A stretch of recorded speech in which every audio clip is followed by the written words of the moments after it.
Fala galera, gente boa! Ainda continuando a falar de classes gramaticais, nós vimos nas aulas passadas as 10 classes gramaticais. A gente precisa saber que dessas 10 classes gramaticais, parte é variável e parte é invariável. Ou seja, variáveis são aquelas que variam, que mudam, que apresentam singular, plural, masculino, feminino. As invariáveis são aquelas que não têm essas flexões, as flexões de número e as flexões de gênero. Ou seja, não tem o plural, não tem o feminino, masculino, todas essas questões, tá bom? Só para a gente começar o nosso papo aqui, a classe das invariáveis, a gente pode começar falando do trio do ão, preposição, conjunção e interjeição. Essas três classes de palavras, preposição, conjunção e interjeição, são classificadas como classes gramaticais ou classes de palavras invariáveis. Por exemplo, preposição de. Qual masculino e qual feminino? Qual o plural dela? Existe? Por isso é invariável. Por exemplo, conjunção mais, M-A-S, tá bom? Que é sinônimo de porém. Existe o plural? Existe a classificação masculino e feminino? Interjeição, oba, ui, ai. Interjeição. Pergunto a você, existe o plural? Existe a classificação de masculino e feminino? Por isso que são invariáveis. E a quarta classe gramatical invariável são os advérbios. Se bem que em alguns momentos eles vão variar para denotar uma ideia de ironia, para denotar uma ênfase específica, mas geralmente os advérbios são colocados nas classes de palavras ou classes gramaticais invariáveis. Para um uso afetivo, você vai muitas vezes utilizar a variação de um advérbio, por exemplo, cedo, cedinho, cedo é um advérbio de tempo. Então vai haver o diminutivo dele, vai haver essa variação dele, muitas vezes por uma questão de afeição, de afinidade, de proximidade, pode acontecer de um advérbio variar, ok? Nós temos que falar também da questão da substantivação. Bom, todas essas classes de palavras, elas podem ser substantivadas quando antes delas aparecerem um artigo, um determinante, um artigo ou até um pronome. Por exemplo, jantar é verbo. Mas se eu coloco numa frase assim, o jantar estava delicioso.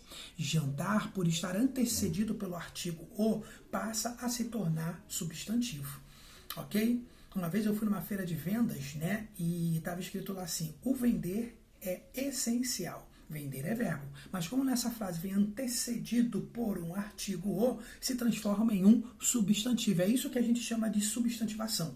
Quando a gente fala de numerais, eu coloquei aqui no meu caderninho algumas observações muito importantes também, você tem que se ater para as seguintes questões. Quando você fala do primeiro dia do mês, por exemplo, hoje é o dia 1º de abril, tranquilo? Você não fala hoje é o dia 1 de abril, de acordo com a gramática normativa, com a norma culta. Quando você vai se referir ao primeiro dia do mês, você o trata utilizando o numeral ordinal. Hoje é o dia 1º de abril, hoje é o dia 1º de maio.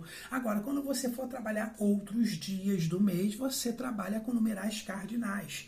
Tá bom? Por exemplo, hoje é dia 2 de abril, amanhã será dia 3 de abril, um exemplo por aí afora, tá? Uma outra coisa muito importante ser falada com relação aos numerais é que quando a gente vai trabalhar com artigos, leis ou decretos, você vai trabalhar com o numeral ordinal até o número 9. Então você fala artigo 1º, artigo 2º, artigo 9º, decreto 9º. A partir do 10 você utiliza o numeral cardinal. Artigo não é 10º, artigo 10.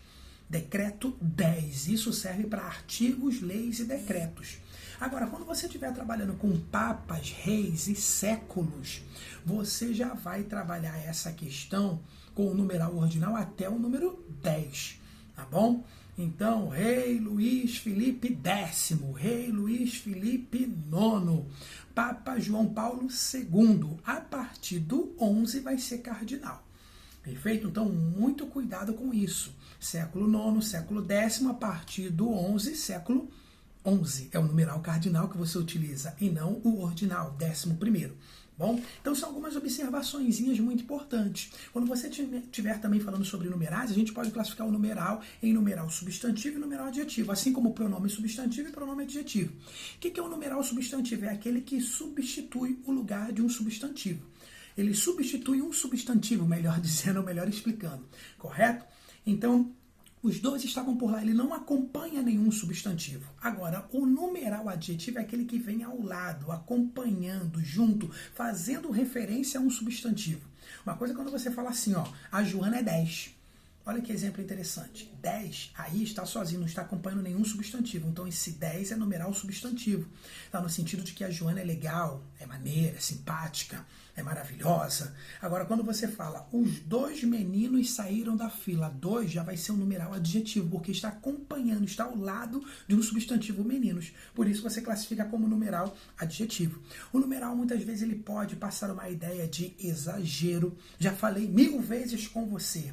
Claro que a pessoa não falou 1000 vezes com a outra. Então, esse 1000, esse numeral cardinal 1000, está passando uma ideia hiperbólica, ou seja, uma ideia de exagero. Também pode representar uma ironia, uma ênfase ou um elogio. Seu time gostou da segundona, hein? Por isso é que não sai de lá, segundona. Olha a ironia aí. Ele é um quarentão muito bem conservado. Olha o elogio aí para quarentão. Olha a ironia para segundona. Tá bom? Então nós temos tantos e tantos outros exemplos aí. Só queria fazer essa apanhado geral das classes gramaticais, especificando algumas delas. Valeu, pessoal. Um grande abraço!